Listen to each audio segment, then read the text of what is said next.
இயேசு உங்களை நேசிக்கிறார். பிரியமானவர்களே, இந்த நாளில் ஆண்டவர் நம்மளோடு பேசும்படிய வேதத்திலிருந்து ஒரு வசனத்தை கூட வாசித்து ஆண்டவர் நமக்கு கற்றுக் கொடுக்கக்கூடிய காரியத்தை பார்ப்போம்.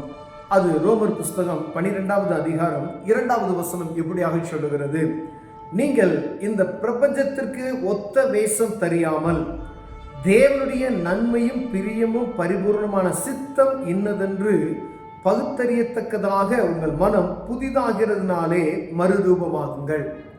இந்த பிரபஞ்சத்திற்கு ஏற்ற ஒத்த வேஷம் தெரியாமல், பிரியமானவர்களே, ஆண்டவருடைய பிள்ளைகளுக்கு ஆண்டவர் கொடுக்கிற ஒரு ஆலோசனை எப்படின்னா, இந்த பிரபஞ்சத்திற்கு ஏற்ற, இந்த உலகத்திற்கு ஏற்ற மாதிரி ஒத்த வேஷம் தெரியாமல் தேவனுடைய சித்தத்தின்படி நடக்கத்தக்கதான ஒரு கிருபையை பெற்றுக்கொள்ளுங்கள் என்று சொல்லுகிறார். பிரியமானவர்களே, நன்மையும் பிரியமும் பரிபூர்ணமான சித்தம், நன்மையும் பிரியமும் பரிபூர்ணமான சித்தம் இன்னதென்று பகுத்தறியத்தக்கதாக உங்கள் மனம் புதிதாகிறனாலே மறுரூபமாகுங்கள்.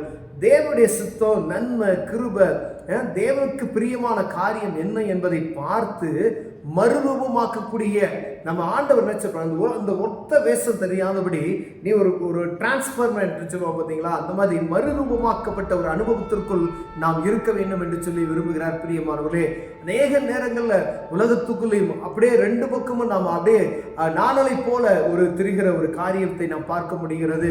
எல்லாருடைய ஆவிக்குரிய வாழ்க்கையும் நாணலை போல இருக்கிறது. ஏன்னா ஒரு குடும்பம் ஒரு எல்லாம் கூடுறோம் அப்படின்னு சொன்னா அந்த இடத்துல என்ன செஞ்சிருவோம், அவங்களுக்கு ஏற்றது போல நடந்து கொள்ள வேண்டும் அப்படின்னு சொல்லுவோம். அதே போல நம்ம ஆவிக்குரிய வாழ்க்கைகளை போகும்பொழுது அங்கு ஆவிக்குரிய வாழ்க்கை மனிதனை போல நடந்து கொள்வது, இப்படி நாணலை போல அல்லாதபடி ஆண்டவருக்கு வைராக்கியம் பாராட்டுகிறதுல எப்பொழுதும் ஜாக்கிரதை உள்ளவராய், உலகத்துக்கு ஏற்ற ஒத்த வேஷம் தெரியாமல் ஜாக்கிரதையா இருக்கும்படி ஆண்டவர் சொல்லுகிறார்.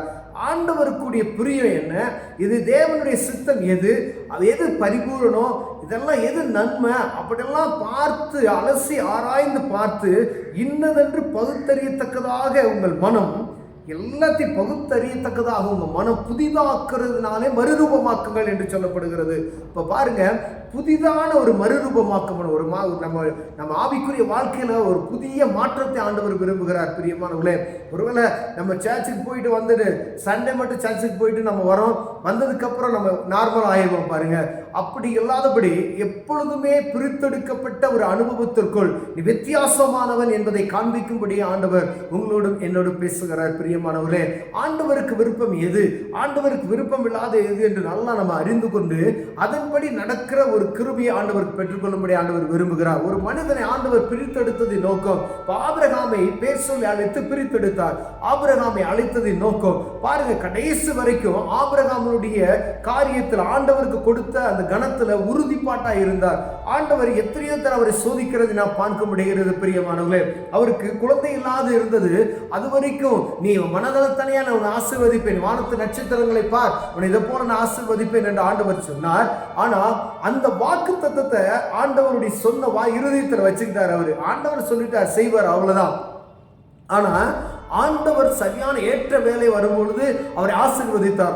ஆவிக்குரிய மனிதனுடைய தகுதி இழந்து போகாத மனிதன், ஆண்டவருக்கு பிரியமான ஒரு மனிதன், ஆண்டவர் தேவ சமூகத்தில் போய் அமர்ந்து ஜெபித்ததுமே ஜெபத்தை கேட்கக்கூடிய மனிதன், லோத்து பாதிக்கப்பட்டு இருக்கிற ஆண்டவர்கிட்ட போய் கேட்கிற ஒரு மனிதன், அந்த இடத்துல அங்க நீதிமான் இருந்தா தப்ப விடுவீரோ என்று சொல்லும் பொழுது, உனக்காக அந்த பட்டணத்தில் இருக்க அந்த ஒரு மனிதனுடைய குடும்பத்தை நான் தப்பு வைக்கிறேன்னு சொல்லி லோத்தை எடுத்து வெளியே அனுப்புகிறதை நாம் பார்க்க முடிகிறது. பிரியமானவர்களே, ஆண்டவருக்கும் அவருக்குள்ள நெருக்கம் எப்படி இருக்குது பாத்தீங்களா?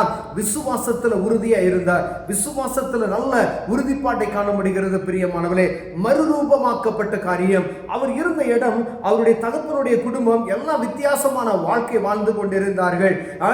ஊர் என்னும் பெயர்ல தேராகும் என்ற ஊர்ல அப்படின்னு சொல்லி பேறு பெற்ற ஒரு மனிதனுடைய மகன் தான் ஆபிரகாம். பார்த்தீங்க, அங்கிருந்து ஆண்டவர் சொன்னதுமே உடனே புறப்பட்டு நீ வேற தேசத்துக்கு போ, நான் அங்கு உன்னை பெரிய ஜாதியாக்குவேன், நீ எனக்காக ஒரு ஜனத்தை உருவாக்குவாய், பரிசுத்த ஜனம் எனப்படுவாய் அப்படி சொல்லி ஆண்டவர் சொன்ன வார்த்தைக்கு செவி கொடுத்து அப்படியே தன்னை ஒப்பு கொடுக்கிறார். தன் மகனை பலி கொடுக்கும் பொழுது ஒரே ஒரு மகன், ஆண்டவர் அந்த மகனை கொண்டு போய் நீ பலி கொடுன்னு சொல்லி ஆண்டவர் ஒப்பு கொடுக்க என்ன அவரை சோதிக்கும்படி அப்படி செய்கிறார்.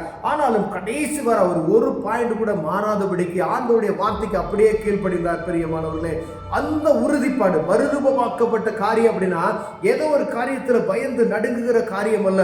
ஆண்டவர் இது செய்வார்னா செய்வார். அந்த உறுதிப்பாடு உங்களுக்கும் எனக்கும் எப்பொழுது வருகிறதோ அப்பொழுதுதான் அந்த ஆவிக்குரிய வாழ்க்கையில மறுரூபமாக்கப்பட்டு இருக்கிறோம் என்கிற அந்த உறுதிப்பாட்டை நாம் பெற முடியும். பிரியமானவர்களே, தேவ சமூகத்தில் எல்லாத்தையும் பெற்றுக்கொள்வோம் என்கிற உறுதிப்பாடு வேணும் நமக்கு.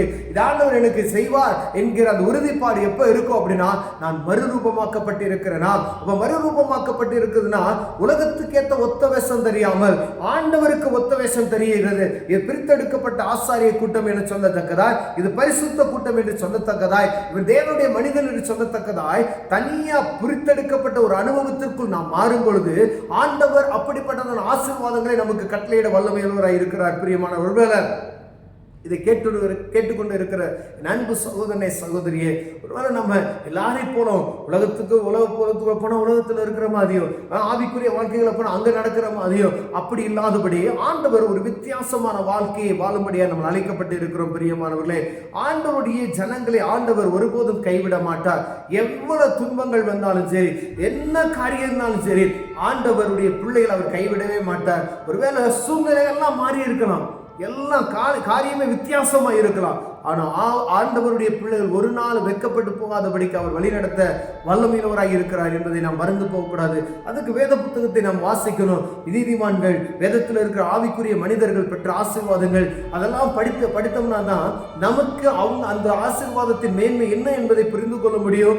அடுத்த லெவலுக்கு நாம் கடந்து செல்வதற்கு ஆண்டவர் நமக்கு உதவி செய்வார். பிரியமானவர்களே, நீங்கள் இந்த பிரபஞ்சத்திற்கு ஏற்ற ஒத்த வேஷம் தெரியாமல் தேவனுடைய நன்மையும் பிரியமும் பரிபூர்ணமான சித்தம் இன்னதென்று பகுத்தறியத்தக்கதாக உங்கள் மனம் புதிதாகிறதுனாலே மறுரூபமாக்குங்கள். அப்ப நம்ம இருதயம் மறுரூபமாக்கப்படணும், எல்லாவற்றிலும் ஒரு மறுரூபமாக்கப்படணும். பிரியமானவர்களே, ஆவியானவர் நம்ம ஒவ்வொரு நாளும் பார்த்து கொண்டே இருக்கிறார், கூடயே இருக்கிறார். பரிசுத்த ஆவியானவருக்கு விரோதமான எந்த ஒரு காரியத்தை செய்யாதபடி, தேவ நாமத்துக்கு மகிமை உண்டாகாதபடி எந்த ஒரு காரியம் செய்யாதபடிக்கு எவ்வளவு கேளவளோ நீங்க நீதிமான நடக்க விரும்புகிறீர்களோ ஆண்டவர் அந்த அளவுக்கு உங்களை கர்த்தர் ஆசீர்வதிக்க வல்லமையுள்ளவராய் இருக்கிறார், மேன்மைப்படுத்துவார். கண்களை மூடுவோம், ஜெபம் செய்வோம். அன்பின் தகப்பனே, அருமையான இந்த நாளுக்காய் ஸ்தோத்திரையா.